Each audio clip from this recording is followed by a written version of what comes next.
Oh, hello there. I was just pressing F, but in this case, it wasn't pressing F to pay respects. It was pressing F to celebrate. We're celebrating the death of Kotaku Australia. And why am I wearing these ridiculously tinted glasses? Am I making fun of anti-gamer propagandist Alyssa Mercante? Of course I am, but it's also because the future's so bright, I gotta wear shades. All right, let me take these off. This is just really making it hard to tell what the heck is going on. Hey everybody, I'm MarcFoxx, and this is your stronghold for rational, reasonable, real gamers. Let's roll that intro. Man. You are one pathetic loser.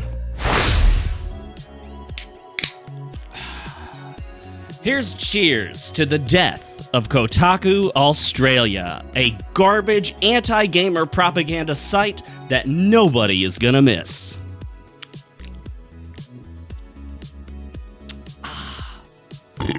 Excuse me, carbonation. Gets me every time. I forgot my notes. Let me go get them here. All right. Yes, that's right, folks. Kotaku Australia, that is only tangentially related to Kotaku in the United States, has closed its doors and is no more, along with several other websites. So, why is this cause to celebrate? Well, it's quite simple. Really, Kotaku, in all its iterations, is absolute trash. You know, I remember many years ago, back in, I think, 2010, I was still in my previous career, and I would show up every day to work, get everything ready, make sure I had printed out everything I needed to print out, make sure I had everything done on the computer, and then I usually had a little extra time before the real workday began. And so you know what I did? I opened up that laptop, typed Kotaku.com, hit that enter button, and I just read away, because they used to have some pretty cool articles. Some of them would be interesting little tidbits about games. It would talk about older games, modern games, future upcoming games. There would be some gossip type news, and of course there were little bits of interesting trivia here and there, as well as the occasional raunchy post. But then one day I remember they released an article, and I believe it was shortly before the whole Gamergate fiasco, in which the title was something to the effect of straight white male, the easiest setting there is.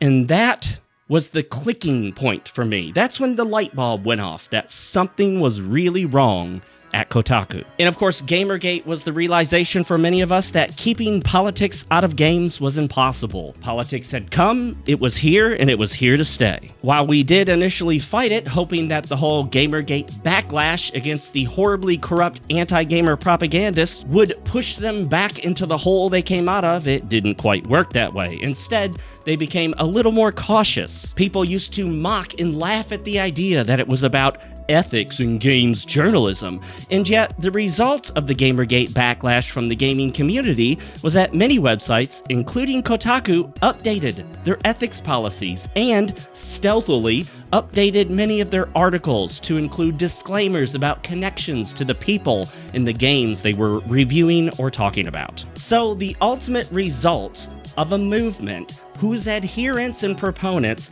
said it was about ethics in video games resulted in video game journalism websites instituting new and expanded ethics policies. But yet they claim it had nothing to do with ethics in games. They just coincidentally updated their ethics at the same exact time. I want to make something clear.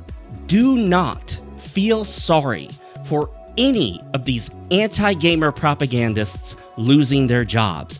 The reason you should not feel sorry is because these people are outright evil. And you may think I'm going a little overboard. You may think, whoa now, Fox, come on now. Just because you disagree with them doesn't mean they're evil. The reason I call them evil is because they lie, they cheat, they mislead, they intentionally, knowingly slander and libel people with horrible terminology like bigot and racist and transphobe and homophobe. They use every tool at their disposal to attempt to destroy people like you and me. Don't forget, Alyssa Mercante, who works for Kotaku, the US variation, stalked Smash JT and found his actual real-life wife on Facebook and then began harassing her. He tried to get Smash JT's wife to leave him. That's not a small thing. It's not okay to find someone on the internet, try to figure out who they really are, dox them, and then stalk their family members on Facebook. That is borderline criminal. You can literally file a police report for actions like that. And I would know. Some of you know how I would know that. Some of you don't. Ask me in private if you'd like to know more. But make no mistake, these people don't just disagree with you. They don't just hate you. They want you deplatformed. They want your voice eliminated. They want you shut down. They want you taken off every platform where you could possibly speak to anyone, anywhere. They want you to lose your job. They tried to get Smash JT fired. They tried to get 8-Bit Eric fired. They contacted 8-Bit Eric's job and told them basically that he was a pedo based on nothing whatsoever other than comments he made about the dating scene with adult women. They don't care about slandering you. They want you slandered. They want you libeled. They want you fired. They want you assaulted. They even want you killed. They send death threats. They tell people to delete themselves from the planet. You know, the S word we're not supposed to really say on YouTube. I have in my direct messages on X plenty of people making sexual assault threats towards me and my family, telling me to off myself, telling me to watch my back. And you know what? These people will never condemn those on their side who do these evil, awful things because they agree with it. Ask Alyssa Mercante. Ask Ash Parrish. Ask Carolyn Pettit. Ask any of these anti-gamer propagandists who masquerade as journalists to either condemn or disavow death threats and harassment against you and other people on this side of the debate. And you know what? They will not do it because they agree with it. They use their real name and real faces to harass us on the internet and often suffer zero backlash for doing it. Because they are part of the system. They have the power. They're not speaking truth to power. They are the power that is shutting down the truth. John Phipps on X often literally violently threatens people. He has violently threatened me. He has violently threatened people with his real face, real name, and real voice on video. Swear to God, dude. I swear to God. If I ever meet any one of you motherfuckers public. Say it, big man. Say it, big man. You're getting curb stomped. I'll put you through a table. Curb stomped. I'll put you through a table. Like, this is garbage, dude. What the is wrong with you?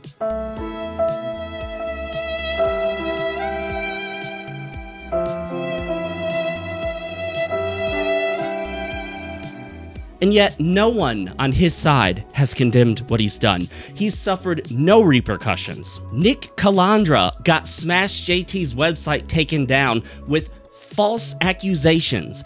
Fortunately, Smash JT got the website back up. Has Nick Calandra apologized for his lies and accusations that turned out to be completely baseless? No. He has openly stated that he wants to remove all sources of funding for people on our side of this debate. We are trying to win for the good guys.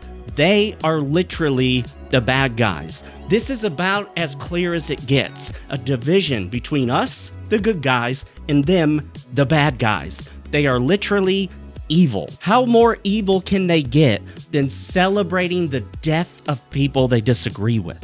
They celebrated the death of Total Biscuit, even though he was, by all accounts, a liberal. He was on the left, but because he didn't totally agree with him, they celebrated his cancer. They celebrated his death. These people literally want you to lose your job, lose your family, have no way to take care of yourself or your family, and to be assaulted or even murdered. So please, don't for 1 second say, well, I kind of feel sorry for them that they lost their job. I don't really want anyone to have to lose their job. Yeah, it sucks to lose your job, but don't feel sorry that a bad person lost their job. Let me give you an example. You see a body cam video and a cell phone video from a citizen of a police officer clearly committing an unprovoked act of violence against a citizen who has done nothing wrong. The police officer beats a man for virtually no reason whatsoever, beats him to death without justification. Are you going to feel sorry if that officer is fired? Of course not. So why would you feel sorry for any of these hateful, bigoted, anti-white, anti-male, anti-hetero, anti-gamer propagandists at Kotaku Australia?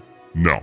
I don't feel the least bit sorry. These people are bad people. When they lose their bully pulpits, that's a good thing. So this video was a bit harsh. I really got into it, but let's just say this.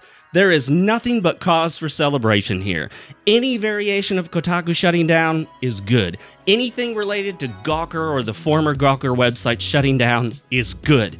These people are horrible people, and they use their platforms to lie, to mislead, to spread an evil agenda, to spread hatred and bigotry, to spread evil ideology. They are bad people, and when they lose their jobs and no longer have the bully pulpit, that is a very, very good thing. So let's raise the woven goblet of enemy tears and drink to that.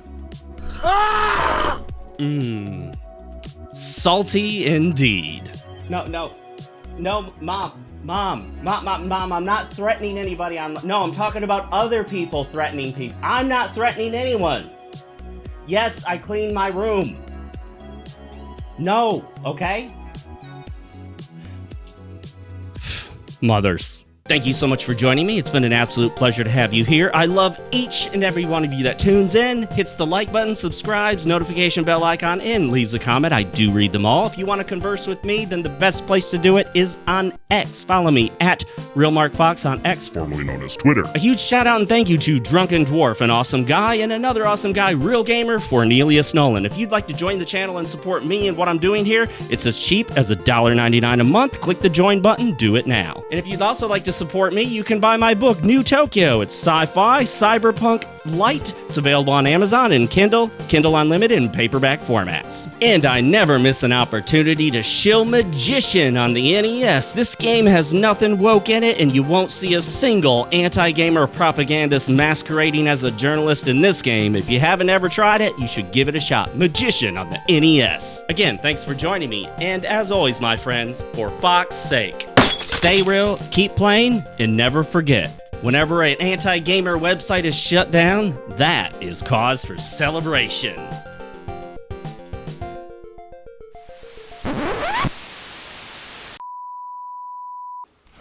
Thing sucks!